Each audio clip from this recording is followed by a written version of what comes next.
అందిసత్యం గారు. భారతీయ reserve bank మళ్ళీ good news చెప్పింది. కీలక వడ్డీ రేట్లను 25 బేసిస్ పాయింట్లు తగ్గిస్తూ నిర్ణయం తీసుకుంది. మేరకు ద్రవ్య పరపతి విధాన కమిటీ నిర్ణయాలను ఆర్బీఐ గవర్నర్ సంజయ్ మల్హోత్రా వెల్లడించారు. రిజర్వ్ బ్యాంక్ నిర్ణయంతో రెపో రేటు 6.25% నుంచి 6%కి దిగొచ్చింది. బేసిస్ పాయింట్ల తగ్గింపు నిర్ణయానికి మానిటరీ పాలసీ కమిటీ ఏకగ్రీవంగా ఆమోదం తెలిపినట్లు వెల్లడించారు ఆర్బీఐ గవర్నర్. అందిసత్యం గారు, ఇప్పుడు రెపో రేట్ అంటే రీపర్చేసింగ్ ఆప్షన్ రేట్. ఈ రెపో రేటు తగ్గించడం వల్ల వాణిజ్య బ్యాంకులకు ఇచ్చేటువంటి వడ్డీ తగ్గుతుంది.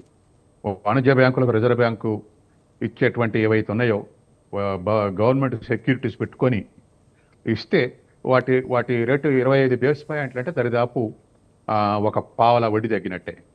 కాబట్టి ఇలా 100 బేస్ పాయింట్లు అంటే ₹1 తగ్గుద్ది.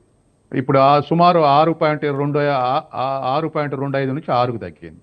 ఈ మేరకు ఇది ఎందుకు వాడతారంటే లిక్విడిటీ అంటే నగదులో మార్పు తీసుకురావడం కోసం వాడతారు. ద్రవ్యోల్బణం ఎక్కువైంది అనుకోండి, వాణిజ్య బ్యాంకుల దగ్గర ఉండే క్యాష్ తగ్గాలని, నగదు నిల్వ తగ్గాలని వడ్డీ రేటు పెంచుతుంది. అట్లా కాదు, ప్రజల అవసరాలు డిమాండ్ పెంచాలి, మార్కెట్లో వస్తువులు పెంచాలి, లేదా ఆర్థిక మాంద్యం వస్తుంది, లేదా డిప్రెషన్కి లోన్ అవుతాం అనుకున్నప్పుడు ప్రజలకు ఇచ్చేటువంటి లోన్లు పెరగాలంటే కమర్షియల్ బ్యాంక్స్కు రిజర్వ్ బ్యాంకు కూడా తక్కువ వడ్డీకి ఇవ్వాలి. ఇవాళ స్టెప్ అది 6.25 నుంచి 6 వరకు ఇవాళ రెపో రేటు తగ్గింది. దాని ద్వారా వాణిజ్య బ్యాంకుల దగ్గర ఉండేటువంటి క్యాష్ పెరుగుతుంది. రిజర్వ్ బ్యాంక్ నుంచి విరివిగా వాళ్ళు లోన్ తీసుకుంటారు, అవి ప్రజలకు ట్రాన్స్ఫర్ చేస్తారు, ప్రజలకు లోన్ ఇస్తారు. కాబట్టి ఆ ఆస్పెక్ట్లో నగదు నిల్వల నిష్పత్తిలో మార్పు తీసుకురావటం, వాళ్ళకు సప్లై చేయటంలో మార్పు తీసుకురావటం, రెండవది ద్రవ్యోల్బణాన్ని చెక్ చేయటం. ద్రవ్యోల్బణాన్ని చెక్ చేసుకుంటూ వాటిలో మార్పులు తీసుకొస్తారు. ఇప్పుడు ద్రవ్యోల్బణం దరిదాపు 7% నుంచి 6%కి, 6% నుంచి అరౌండ్ 5%కి, 5% నుంచి 4%కి ద్రవ్యోల్బణం తగ్గింది కాబట్టి ద్రవ్యోల్బణ ప్రభావం లేదు, ప్రమాదం లేదు. కాబట్టి కొంత మేరకు లిబరలైజ్ చేసింది ఆర్బీఐ ఈ సందర్భం.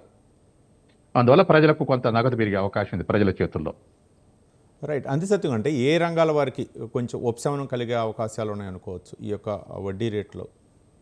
ఇప్పుడు 2 రకాలు ఉంటుందండి. కన్జంప్షన్ క్రెడిట్ ఉంటుంది, కన్జ్యూమర్ క్రెడిట్ ఉంటుంది, తర్వాత ప్రొడక్టివ్ క్రెడిట్ ఉంటుంది. అంటే విలాస వస్తువులకు డిమాండ్ పెరుగుద్ది, కంపల్సరీ పెరుగుద్ది, అంటే కన్జ్యూమర్ గుడ్స్ కూడా డిమాండ్ పెరుగుద్ది. అయితే బ్యాంకులు వాళ్ళ చేతుల్లో ఉన్నటువంటి ఆప్షన్స్ వాడతారు. దేనికి ఇస్తే రికవరీ రేట్ ఎక్కువ ఉంటుంది అనేది వాటికి ఇస్తారు. ప్రభుత్వం సపోజ్ 20 లక్షల కోట్లు ఈ బడ్జెట్లో వ్యవసాయ రుణాలు అన్నదనుకోండి, అన్ని ఇవ్వదు. ఎందుకంటే వ్యవసాయ రంగం నుంచి రికవరీ రేట్ బ్యాంకులు నష్టపడతాయి అనుకని కొంత తగ్గించేస్తుంది. అట్లా వేటి మీద రికవరీ రేట్ ఎక్కువ ఉంటుంది అనుకుంటే ఏవైతే ప్రొడక్షన్ ఎంకరేజ్ చేస్తుందో, తర్వాత ఏవైతే మార్జిన్ అని ప్రభుత్వం ఇస్తే దానికి వీళ్ళు లోన్లు ఇస్తారో అటువంటి అంటే దాని దగ్గర ఉంటుంది. ఉదాహరణకు కన్జ్యూమర్ క్రెడిట్ ఎక్కువ ఇస్తే ఎక్కువ ఖర్చు పెడతారు, ఇదంతా ప్రజలు అప్పుల పాలవుతారు అనుకున్నప్పుడు ఇచ్చేటువంటి ఆ రేటు తగ్గిస్తారు. అంటే ఉదాహరణకు 20 ఇన్స్టాల్మెంట్లో బ్యాంకు కట్టాలనుకోండి, ఫస్ట్ ఇన్స్టాల్మెంట్ ఎక్కువ పెడతారు, అంటే 20% పెడతారు. 20% పే చేయలేక కొంతమంది లోన్లు తీసుకోరు, అట్లా డిస్కరేజ్ చేస్తారు. అట్లా కాదు, లిబరల్గా పోవాలనుకుంటే 20 ఈక్వల్ ఇన్స్టాల్మెంట్ ఫస్ట్ మంత్ మీరు 3,000 కట్టంటే ఎక్కువ మంది తీసుకుంటారు. ఇట్లా వాళ్ళ దగ్గర ఉన్నటువంటి వెపన్ని వాడతారు క్రెడిట్ పెంచడం తగ్గించడంలో.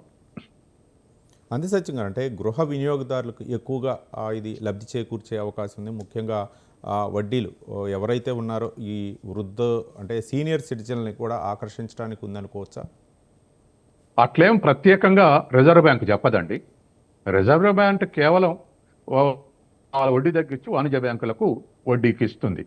వాణిజ్య బ్యాంకులు దేనికి వాడాలి, వేటి కడితే రేటు ఉంటుంది, గతంలో వాళ్ళకి ఎక్స్పీరియన్స్ ఉంటుంది, ఇచ్చిన రుణాల్లో రికవరీ రేటు దేనికి ఎక్కువ ఉందని అటువంటివన్నీ చూసుకుంటుంది. వేటికిస్తే ఎక్కువ ఉత్పత్తి పెరిగింది, వేటికిస్తే కన్జంప్షన్ వాడిరు, కేవలం అన్ప్రొడక్టివ్ వాడిరు, ఇటువంటివన్నీ చూస్తారు. వాళ్ళ ఒక్కొక్క బ్యాంకు ఒక్కొక్క తీరుగా స్పందిస్తుంది. అవి ఎట్లా ఇవ్వాలనేది వాణిజ్య బ్యాంకులు నిర్ణయించుకుంటాయి. రిజర్వ్ బ్యాంకు ఫలానులకి ఇవ్వండి నేను చెప్పలే. అంతే సత్యం గారు. అంటే ముఖ్యంగా ఈ ఈ సగటున చాలామంది కూడా ఎక్కువగా గృహ వినియోగదారులు అవ్వచ్చు, లేకపోతే విలాస వస్తువులు కొనాలనుకునే వాళ్ళు అవ్వచ్చు, లేకపోతే ఏదైనా సరే గృహ వినియోగదారులు అవ్వచ్చు. వీళ్ళందరికీ కూడా అంటే ప్రోత్సాహకరంగా బ్యాంకులు ఎలాంటి నిర్ణయాలు తీసుకునే అవకాశాలు ఉంటే వాళ్ళు బ్యాంకు పరిపుష్టం అయ్యే అవకాశాలు ఉన్నాయి అనుకోవచ్చు. ఇప్పుడు కార్ లోన్ తీసుకున్నారనుకోండి, పేయింగ్ కెపాసిటీ ఎక్కువ ఉంటుంది, రికవరీ రేట్ ఎక్కువ ఉంటుంది, వాల్యూమ్ ఆఫ్ క్రెడిట్ ఎక్కువ ఉంటుంది, కాబట్టి ఇవ్వచ్చు. తర్వాత కార్ల మార్కెట్ మందగిస్తుందని చెప్పేసి ఈ కార్ల ప్రొడ్యూసర్స్ అందరూ ఫైనాన్స్ మినిస్టర్కి ఇంకా మిగతా వాళ్ళకి రేపు చేస్తున్నారు, మా దగ్గర మూలుగుతున్నాయి తయారు చేసినటువంటి కార్లని. ప్రభుత్వం ఎంకరేజ్ చేస్తుంది, రీసేల్ అయితే మంచిది అని చెప్పేసి. అట్లా మిగతా వస్తువులు కూడా అట్లా ఎంకరేజ్ చేస్తుంది. ఇవాళ క్రాప్ లోన్ ఉంది, క్రాప్ లోన్ ఎకరానికి 20,000 ఇచ్చేవాళ్ళు మీరు 30,000 ఇవ్వండి, రైతులు అప్పుల పాలు కాకుండా ఉంటారని ఎంకరేజ్ చేసేటువంటి వాళ్ళు ఉంటారు. ఆ యొక్క బ్యాంక్ యొక్క ఎక్స్పీరియన్స్ బట్టి వాళ్ళు నిర్ణయాలు తీసుకుంటారు. రైట్. థ్యాంక్ యూ డాక్టర్ అందే సత్యం గారు. ఆర్థిక మరియు రాజకీయ విశ్లేషకులు స్పందించి వివిధ అంశాలపై మీరు టు ది పాయింట్లో స్పందించి విశ్లేషణ అందించినందుకు ధన్యవాదాలు. ఇది